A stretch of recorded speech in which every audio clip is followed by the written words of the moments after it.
So without getting into the specifics of pricing, because we do price VDAs individually by state and very heavily dependent on the fact pattern. How do you guys do your pricing? How do you evaluate pricing versus from the perspective of, is the VDA worth it, right?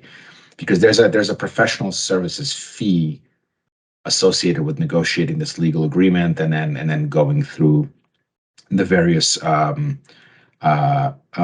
elements of meeting the terms of the VDA process.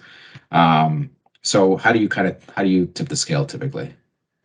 I mean, I would Or how do you advise?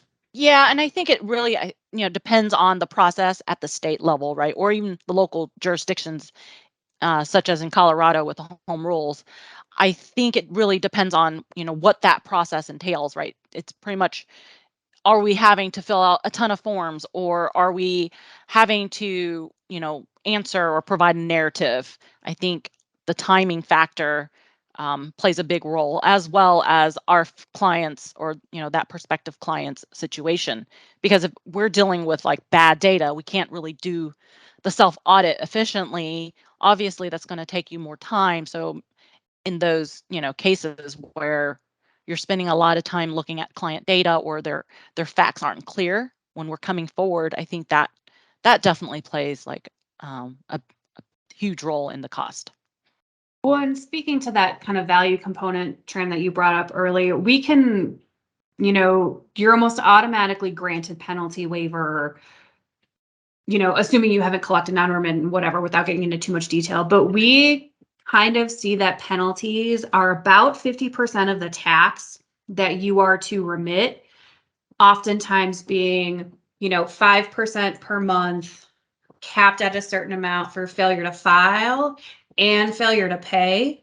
So you're looking at kind of 25% penalties,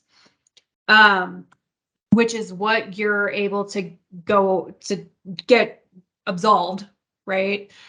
So is there, our fees that can range, anywhere from $2,500 to $30,000 for a VDA. Like, they can be really expensive and time consuming sometimes. Like, does that penalty waiver eliminate, kind of pay for that, the fees associated with that? But also, how long have you been in business, right? So we did a VDA for Colorado for use tax. This company had been around. This company predated use tax in Colorado. They had never done anything. So we literally eliminated 60 years of use tax in the state of Colorado, and only did a use tax VDA for 3 years, which was maybe, I don't know, $5,000 that we remitted. So our fees were more than that. But if you think about like that backlog that we literally got permission to never have to do anything in, that value was there. The value is certainly there. Yeah, no, that's huge. I completely agree. Well, we've had clients in that same boat where they've been doing business in a jurisdiction for, I don't know if I've had a client with 60 years of risk, but yeah, like 20, 30 years even. Like, so the 3-4 year look back period is amazing.